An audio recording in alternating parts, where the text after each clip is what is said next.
What's up, guys?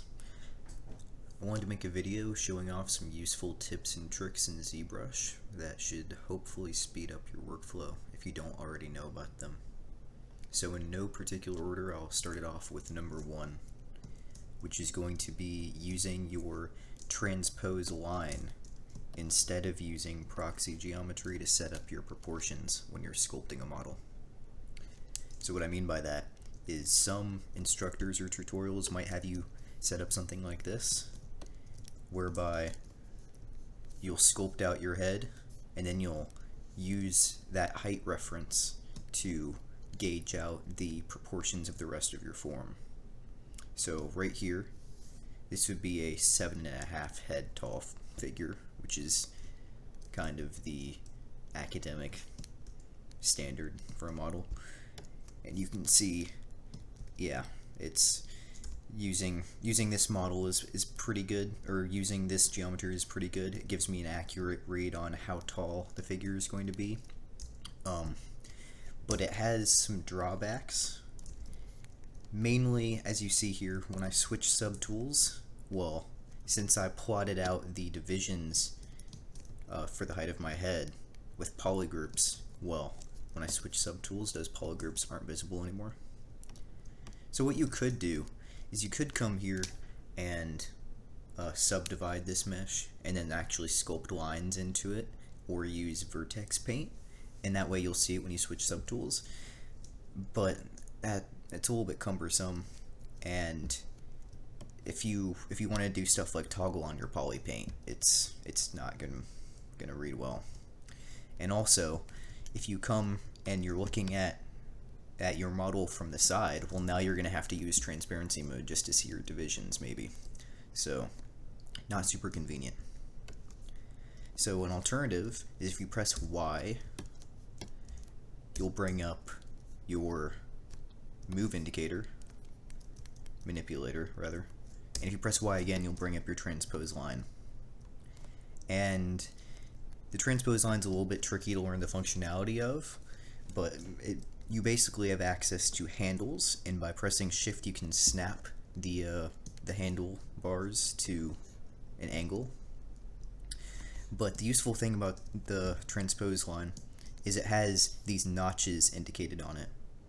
So as you see, you have large and small notches. Now the large notches, each gap between those indicates 1 unit in ZBrush space. So if I come down here and I move right between these two notches, up in my top left corner here, you'll see it's telling me I have pretty much 1 unit in ZBrush space. So I've scaled my skull to be equal to that. So now, instead of having to use this guy over here, I can just use my transpose line anywhere, and I can very easily see, okay, this is the 2 head mark. And the power of using this is, well, now if you come to preferences, transpose units, you have access to this slider right here saying minor ticks, and I can actually change the distance between the minor ticks. And I've actually moved this into my interface because it's that useful. But if I make this 3, well, now I've divided the head into 3 parts. So at a glance you can very easily see how tall the mandible should be. You can very easily see at the center where the eye line should be. And if I made this something like 10 ticks, well, now it's accounting for the hairline, so you can very clearly see, okay, here's the bottom of the chin, here's going to be the bottom of the lips, here's going to be the center of the mouth, here's going to be the bottom of the nasal cavity, etc. So really useful, and I personally find this to be much more convenient than the alternative. Number 2 is going to be using and saving custom views. If you come up here to Document, ZAppLink Properties, you'll see these buttons Custom 1, Custom 2, and Clear 2. I've moved these into my interface up here. So if I orient my camera somewhere where I'm frequently working, or if I'm matching a reference, and then I press Custom 1, and then I go off and start detailing something else, if I select Custom 1 again, it will snap my camera back to that position. if I want to delete that so I can make space for another view, you would press clear 2 and then custom 1 or 2 again. This is really useful for, as I said, if you're working with references that are from maybe a 3/4 angle, or if you are you have a very specific angle that you're working from that you want to quickly revert back to at any given time. Now I've keybinded my views to Shift 1 and Shift 2, so that allows me to switch between views very quickly. So Shift 1, Shift 2, now I can snap between them. I think other than for that, it's really useful for if I come over here and take a bone like the humerus, you can see I like to sculpt and pose. However, if you're looking at an anatomical reference like that you might find in an anatomy book, those diagrams are head-on. So if I rotate my camera here, rotate my camera so the humerus is straight, this is what you might find in an anatomy book. So if I save a custom view of this angle, it's very easy for me now to go back to my main view, start looking at things, and then I can snap back. Now, that's great, but if you're working with ZTools, I think if you're working with Z projects, it will save the camera orientation, but if you're working with ZTools, that information isn't going to be stored.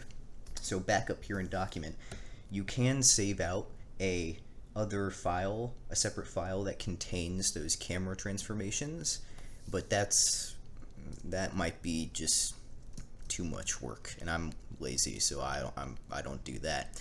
Instead, something you can do is if you're frequently working with camera angles like I just showed you, you can append some proxy geometry to like a sphere down here wherever your what's going on? Let's just turn off symmetry for a moment.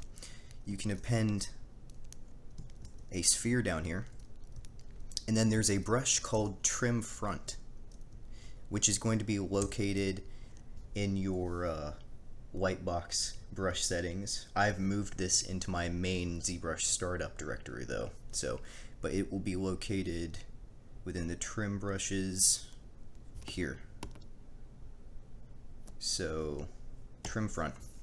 But if I come over to my camera angle I want to save, and then I open up my Trim Front brush, I have custom brush menus and whatnot, so you'll need to bear with me. But if I select Trim Front, it's going to slice a cut into your mesh parallel to your camera position. So if I like this camera position, I'll save it out by pressing Custom 1, but then I'll slice into my mesh, and now the normals of the mesh are facing my camera. So now I can make a folder called Cam Geo, and I can rename this guy Humerus Geo. That's not a very good name, but it doesn't matter. And if you go to the Z Modeler brush, the Z Modeler has a polygon select option called Set Camera Perpendicular. You might want to set your edge and vertex actions to do nothing, so it's easier to select. But now if I select a polygon, it's going to align my camera to the normals of the cut that we just trimmed. So now whenever you open up your project, you can just quickly align to that. It's kind of weird to, there it goes. You might have to select it a few times, but you can align to that, and then you can save out a custom view. So very handy in a pinch if you want to quickly get your views back. And that Z Modeler functionality is also great for hard surface modeling if you're using clip brushes or the knife brush and doing bevels to select those bevels and be able to detail those areas accurately. So very useful. Alright, something I forgot to mention when I was covering the custom views section was how to accurately position your camera when you're up close to your model. So you might have noticed me toggling on and off this button here, local transformations. I forget if this is actually located in the default ZBrush interface or not, but in case it isn't, if you come up here to transform, local transformations, what this does is with it enabled, like it is right now, your camera position is going to be affected by where you drag your cursor on a mesh. So if I grab up here, now it's going to grab up here. If I grab down here, now it's going to grab down here. As opposed to if I disable it, by default ZBrush is going to have your camera rotate around the center of the bounding box of your mesh. So I think if I activate local symmetry, no, so it's just around the bounding box, which is fine when you're looking at like the full form of all of the subtools in your scene, but as soon as you start to get up close, your camera is going to be all wonky because it's the center is down here. So when you get close, you just want to toggle on local transformations so you can start affecting your camera by specific areas you want to focus on.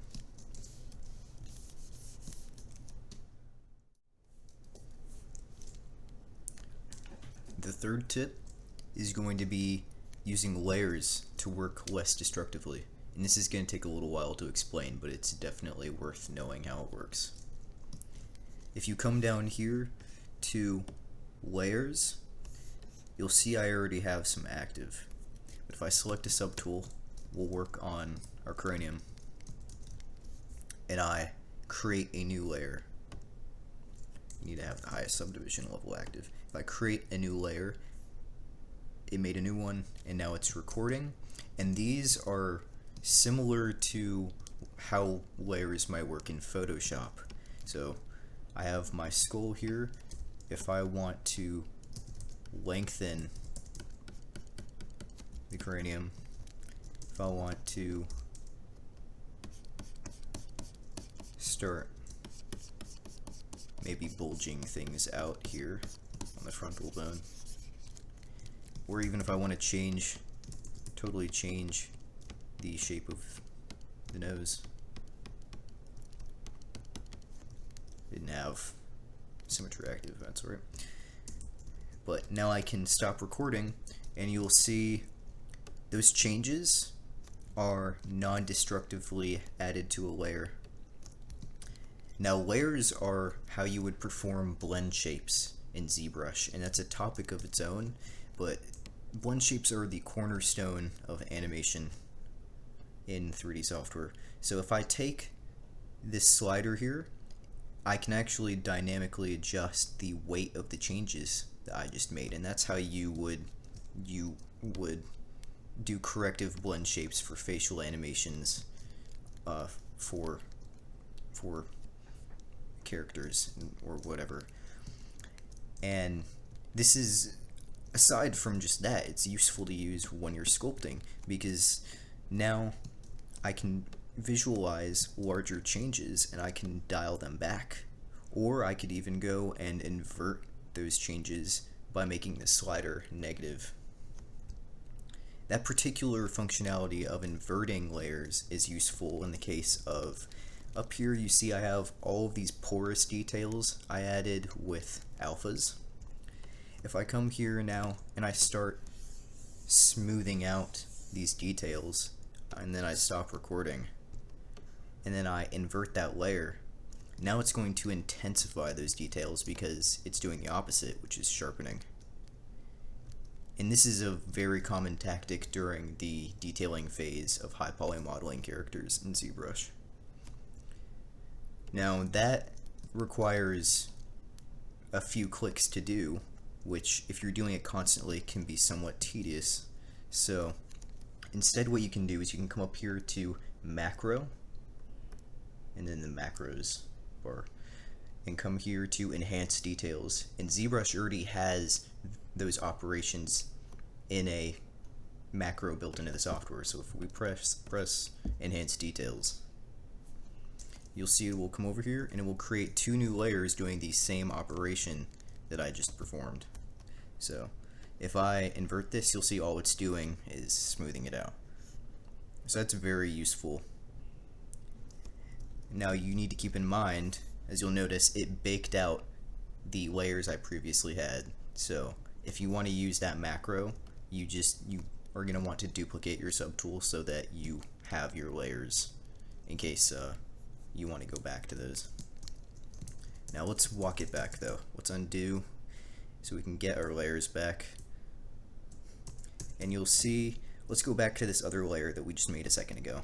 So if we kind of look at this, you'll see, okay, well, I have this lopsided bulge here, I have this change to the nose, and also have this change to the length of the cranium, but I've made them all on one layer.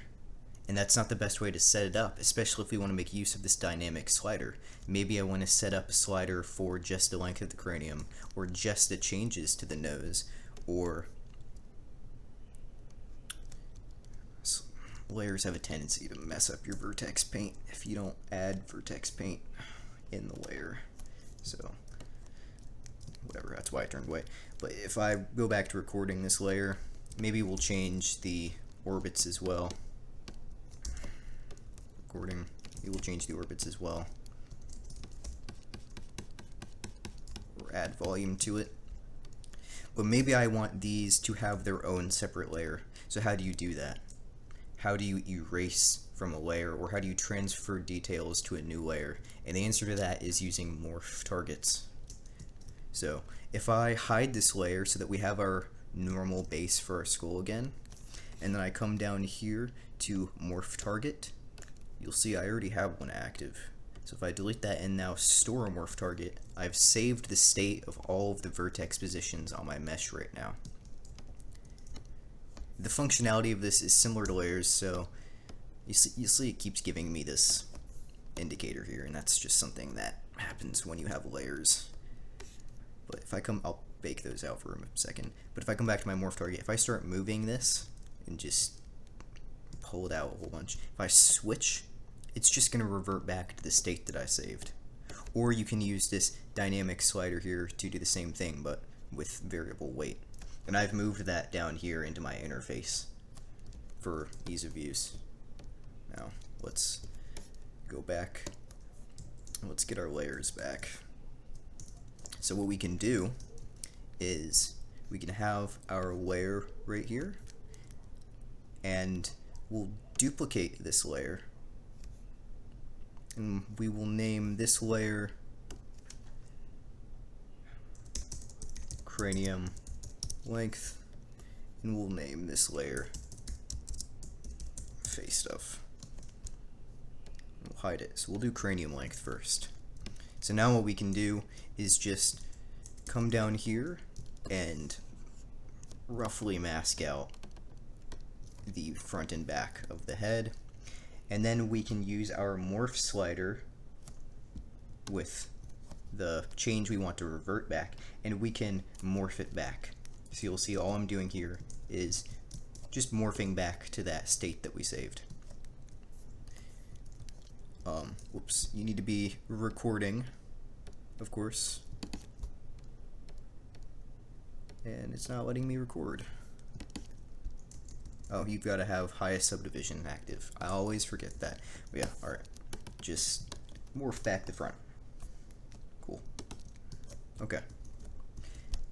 That's cranium. Now we'll go to face stuff, and we'll just do the opposite. Face stuff. I probably should have saved polygroups so it was more active, but whatever. And now we'll just revert the cranium. So what you'll have to keep in mind though is if I had both these layers active, the neutral state of the opposite change is just the normal version of my mesh. So they're going to be, these layers are going to be acting against each other. So if I wanted to have cranium length and face stuff active, you might need to really pull out the length of the cranium even further in that layer. So that's something to keep in mind. But now I can very easily change, you know, I've isolated those changes to their own layers. So very useful. And it's especially useful if you're in late stage detailing and you are careless and you just made a layer that had changes you don't want in it. So very quickly, make a morph target and morph back to it.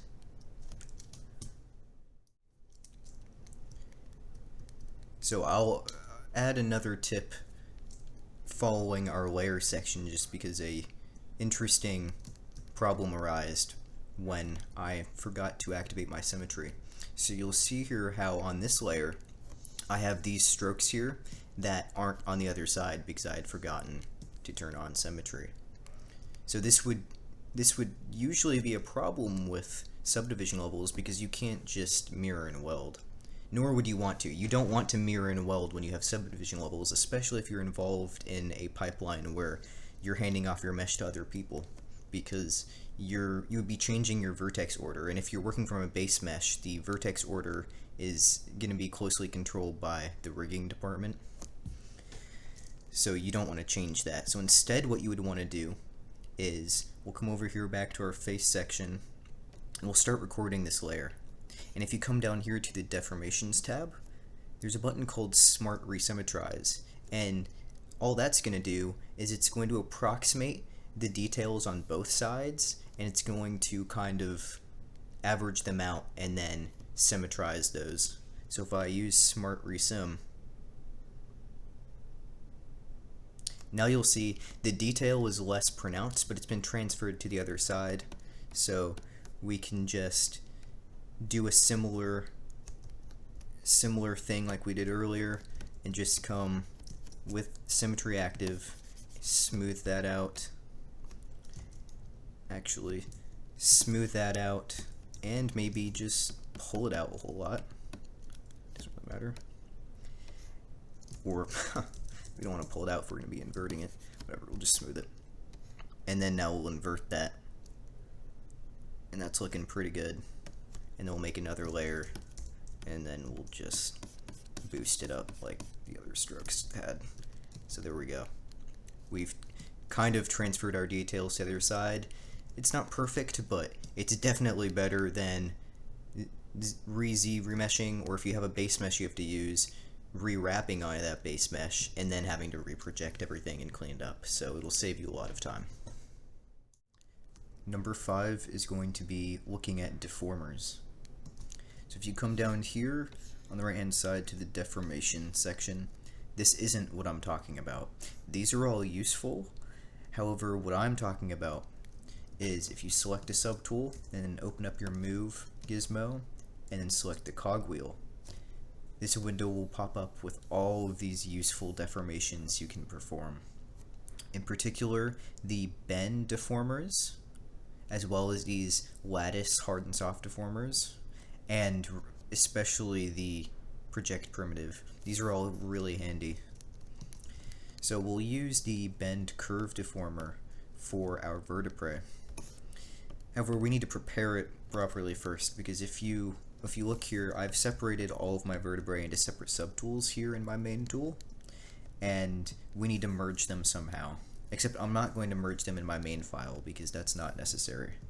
So first we're going to use the Transpose master Tpose mesh script, but we need to prepare our mesh first. So you need to make sure that you don't have any layers being active in your mesh, so you're going to need to bake all of your layers. And you're also going to want to click and drag to make sure that you have no masks enabled on any of your subtools. So get rid of all of your masks, bake all of your layers. And that's because Tpose mesh, when we apply our transformations back onto our main mesh, it's going to break it into a jagged mesh, or a jagged mess if we don't do that. So when we're ready, Z plugin, Tpose mesh.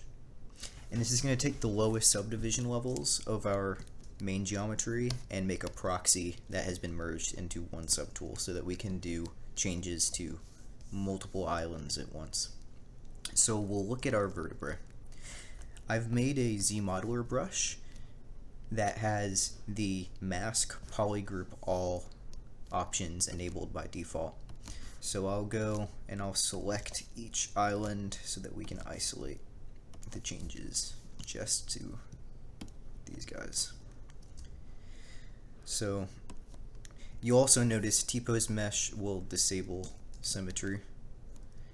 If we come here and align our gizmo kind of to where we want the changes to occur and select bend curve, you'll see it will create a bounding box which now has these manipulator handles.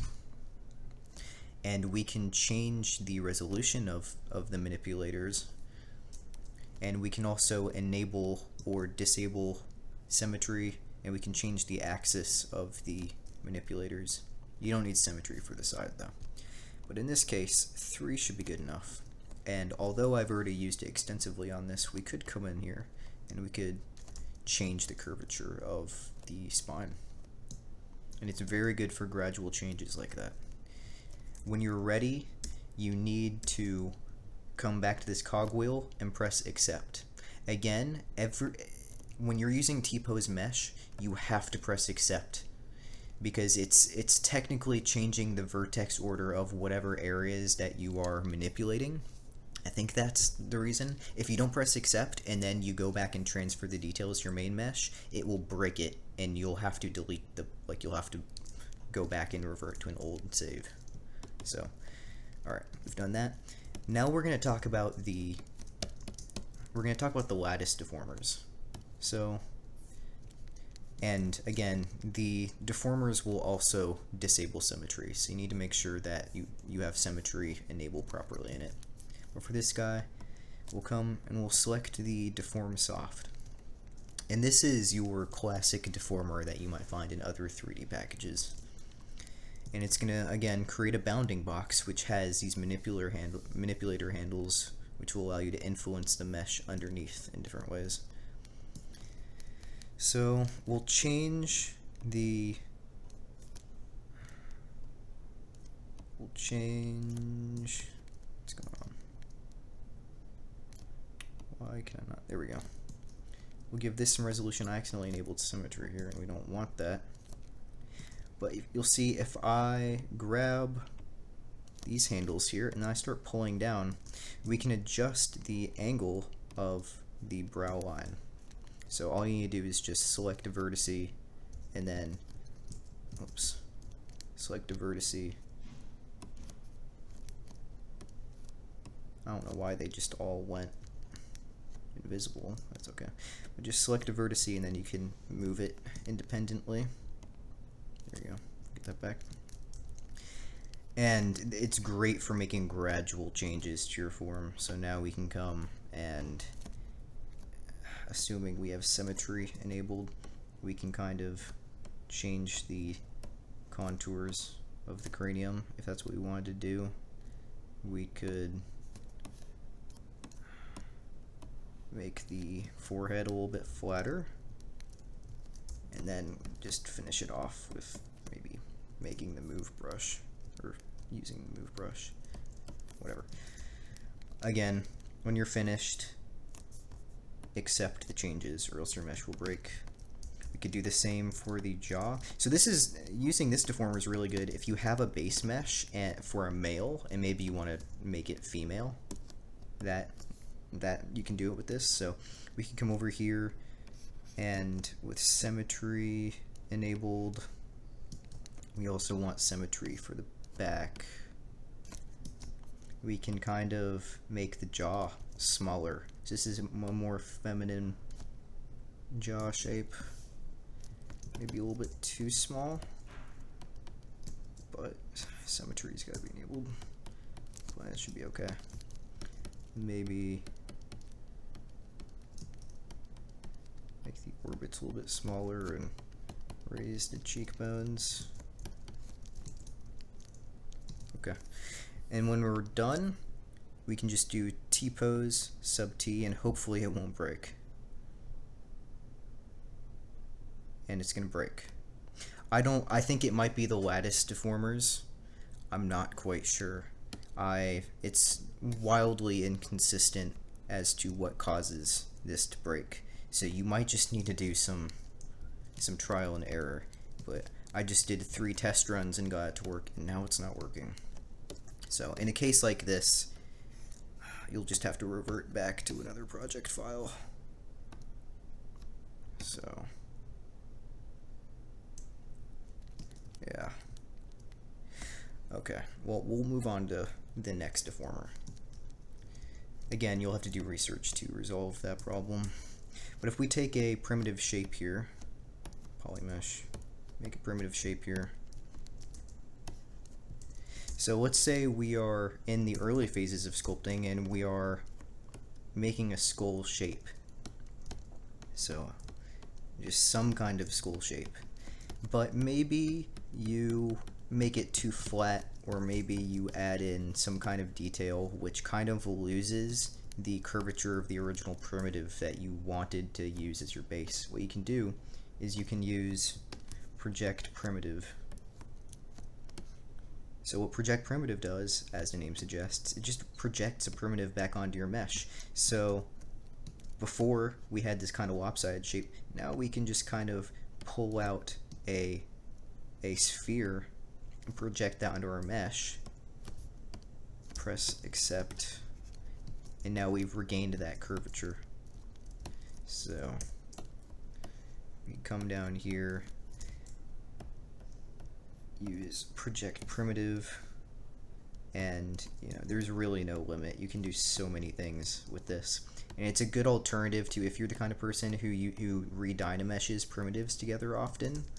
You could do something like this instead. So if you're doing like a creature, who knows, it could be useful. Mirror and weld. It's just another tool at your disposal. Number 6 is going to be using brush modifiers to sculpt more accurately. These brush modifiers I'm going to cover are some of the most useful things to know in ZBrush, if not the most useful. Everything else I feel like you could probably live without knowing, but I couldn't imagine not using these modifiers. So what I'm talking about, if you come up here to stroke, or not stroke, it's going to be under brush. So each modifier is each modifier is going to be contextual for each brush. So if I come down here to depth masking, which is one of the ones we'll cover, you'll see for the move brush it's not enabled, but if I activate my H polish brush, you'll see it's enabled here. So it's saved with each brush, and you'll have to save out your brush accordingly if you want to have it enabled. We'll cover that in a sec. The first one I want to cover is Accucurve, and this is the most useful thing in ZBrush, in my opinion, or one of them. Now what Accucurve allows you to do, you'll see I've moved that toggle into my interface here so I can see when I have it enabled. But Accucurve, if we've got our skull here, we'll walk down a subdivision. With my move brush enabled, I'll turn off Accucurve. This is what I have layers active. Just bake all, please. I'm making very gradual round movements with my move brush without Accucurve enabled. This is how it is by default. So with symmetry active, you'll see this is the contour of the movement of the base move brush. It has a very convex, rounded, hilly kind of shape. If I go ahead and activate Accucurve, though, it's going to make a concave, tapered kind of handle with your move brush, and this is insanely useful for so many things, especially if you're using sculptors. Especially, it's very nice. But what this allows you to do is say something some people struggle with is eyelids. If I activate my eye components here and hide my skull, hide my eye, just here on the eyelids, let's adjust our lighting. But you'll see here, you might have sections like this, and we're in orthographic right now, so this is head on, where the eyelid is not perfectly flat. So you could come in here and polish that up, or do anything. But if you have Accucurve enabled, all you need to do is just mask out this outer section, maybe grow it a little bit, and then you can just grab this silhouette of the mesh and pull it in, and that's how you get perfect edges in ZBrush. I toggle on and off Accucurve probably 20 times a minute. I have it bound to Alt-C, so I can toggle it on and off whenever I want, and it's profoundly useful. So I definitely recommend checking that out, especially if you find yourself having trouble making precise brush strokes. And that can be applied, it's not just move tools, you can apply that to anything. If I was to come here, go to my highest subdivision levels, and use my clay buildup brush, right, without Accucurve enabled, with it enabled, you might not be able to tell just by looking at it, but it's more precise, as the name suggests. With the slash brush in particular, it's with Accucurve. Without Accucurve, it gives you more control. Alright, we're going to cover the depth masking modifier now. And depth masking is another one of the most important things to know, in my opinion. So I've moved it into my main interface, but you'll see if you open this up, you'll see depth mask, and then you'll see embed, and you will also see this window here, which indicates how the masking is going to affect your stroke when you come across convex and concave changes in the topology. So I've moved it here. It's really important with stuff like H-polish. Maybe a skull isn't going to be the best way to demonstrate this. So let's come back to a primitive shape and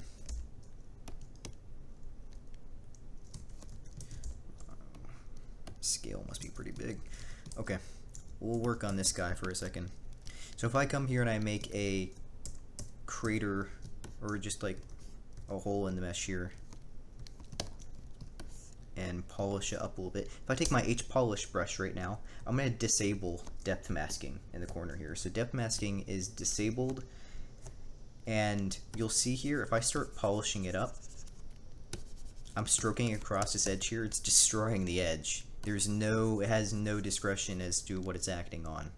However, if I undo that and enable depth masking, and you'll see I've made the threshold super low, so it's only going to be affecting edges that are very close together. So if I stroke across it now, I'm stroking right now. Like it's not affecting this center part. And this is one of the most foundational brushes and brush modifiers to know for hard surface modeling. So now I can come in and I can, sculpt the beginning of some kind of cool sci-fi hard surface kind of shape. And I can, with depth masking enabled, I can come in and very easily affect the planes, and with Accucurve enabled, I can be even more accurate with how I'm affecting the planes. And yeah, if you're using planar brushes and all that, it's even more, you get even more control. So I definitely recommend checking those out. And I suppose I can also cover lazy mouse. That would be something else, although that's going to be in the stroke section. So lazy mouse, if you don't know what it is, if you're newer to ZBrush, you might have noticed, if you come to your standard brush, you'll see, kind of hard to see, but there's this little red tail behind my cursor. That indicates that your lazy mouse is enabled. So if you go up to stroke and then lazy mouse, you'll see you have all of these buttons here, which is going to affect the smoothness of it, the step of the lazy mouse, and whether or not it's toggled on and off. I've moved this into my brush palette so I can quickly do it, because again, this is contextual to the brush, so it'll change from brush to brush. But with lazy mouse enabled, what you can do is with my standard brush, I can hold shift down with my stroke and then release, and it will make a perfectly straight line. So if you want to invert it with all, it's kind of hard to do sometimes, but it'll make a perfectly straight line. So if you ever see anyone doing that operation, that's how they're doing it. So if I had like orb cracks here for panel lines and stuff in hard surface, super useful.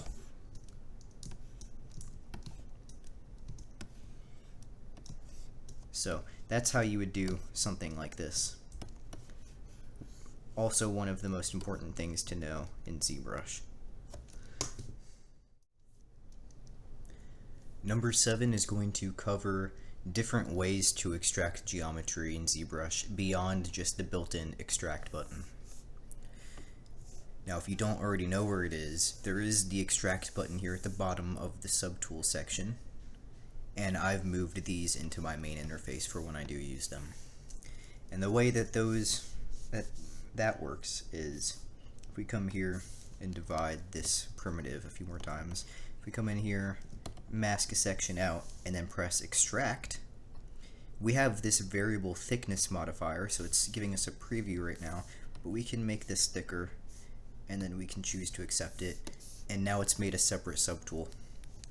So we'll isolate this, and it's masked out for us, and that's great for some cases, but as you'll see here, it automatically makes this crease here with this loop all around it, so it can be useful if you already have subdivisions and for other things if you're going to be using panel loops or whatever.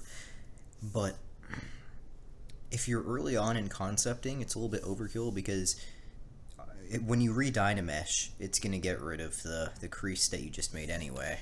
And if you want to get rid of the crease, that's just one more step that you have to go through to get rid of that.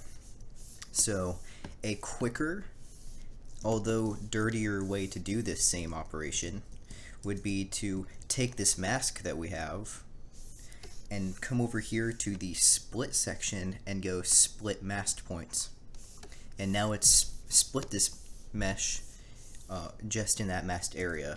And if we invert it, you'll see we only have this section. So if you want to get this area back, you'll want to undo that on the parent mesh. So we've got these, unlike the extract button, we have a jagged border here. It would be the same as if this was a Dynamesh model. So to clean that up, what you can do is come to the deformation section and do polish by features, and that's gonna smooth out the edges. And I have that down here in my interface too because I use it commonly. So now what you can do is with a smooth border, you can come to masking and then mask just by the border. Now our border is masked.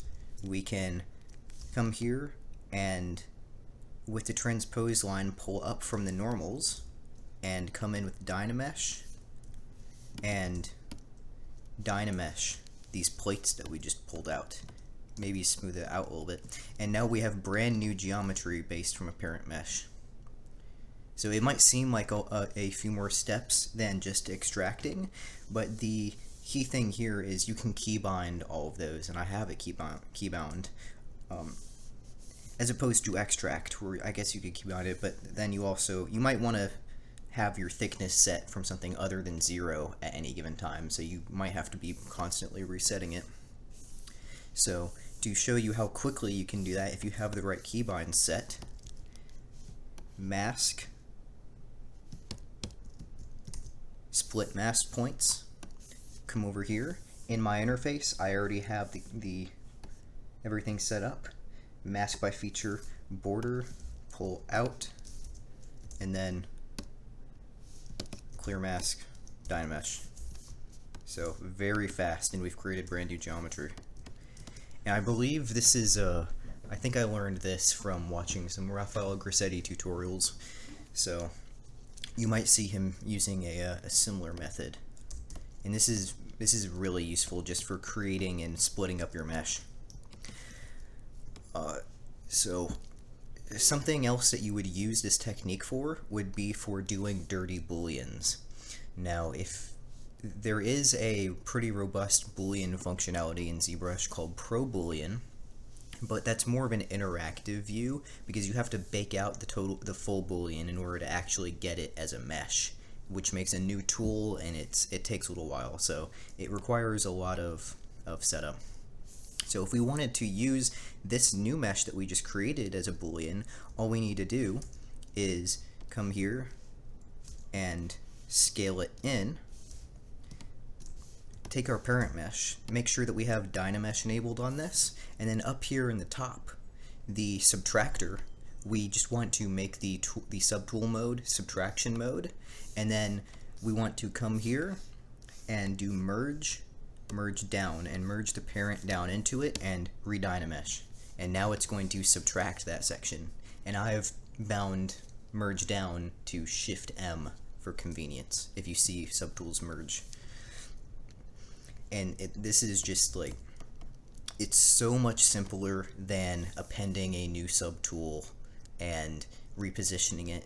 Now you can just very quickly create shapes that are based off of your mesh in a pinch, and it's just really, really great. So there are other ways to split up your mesh, and probably one of the most common ones in high-end modeling is going to be using PolyGroupIt. So PolyGroupIt is an awesome plugin which exists within ZBrush.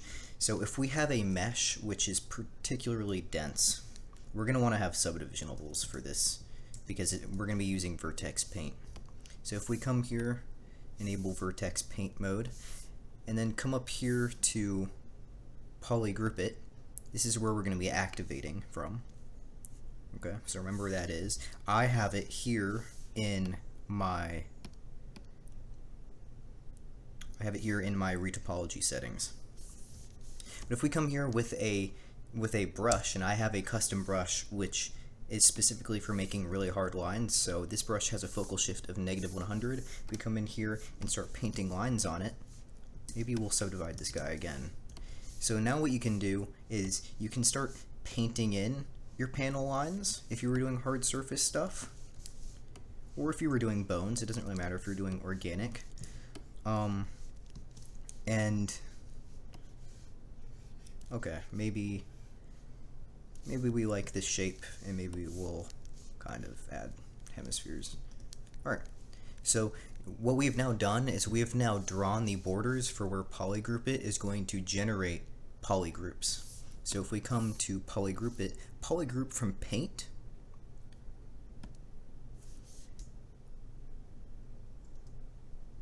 oh, silly. Sorry. What you need to do is you need to delete your lower subdivision levels because it's always going to use the lowest one in the script. So give it a second to finish. And as you can see now, if we turn off polyfill, it's kind of hard to see, but now it has divided our mesh into, well, here, there it goes. Now it's divided our mesh into really precise polygroups based on that paint. So now what you can do is you could come in here, and now we could run extract on this. This would be a good place to use extract. Something like that. We might want to do polish by features though. But as you can see, that's a really good way to also come up with separate panels. Oops. So definitely recommend checking that out. Number 8 is going to cover using the thick skin mode in ZBrush. Over here on the right hand side, if you come down and open up the thick skin menu, you'll see the toggle for it as well as the thickness. I've moved these down into my HUD. If we activate thick skin mode, I have a subdivided sphere here. If we start painting, I've got my clay buildup. You'll see it's limiting how high or how low my strokes actually affect my mesh. So if I start pushing in, it's only going in so far based on the surface normals of the mesh as it was before I activated thick skin. So this is really useful for, well, if you were doing skin on a model. If you have your skeleton, you have all of your muscle and fat, whatever, you could Dynamesh it together, and then you could use thick skin to actually add in the dermal layer, you know, realistically with the thickness set for how it should be. So it's really handy for that. And it's also handy for hard surface stuff. So it allows you to kind of paint on or cut in your panels when you're doing hard surface concepting, instead of needing to just extract everything. So you can start just painting on really cool looking designs. I could come in here with orb crack and just start cutting stuff in, and I know that no matter how far in I choose to cut in my mesh, it's all going to be consistent. So it's going to give you like the cleanest hard surface lines that you can get. So it's really handy. I don't use it all the time unless I'm doing very specific detailing, but it's just another useful tool to be aware of.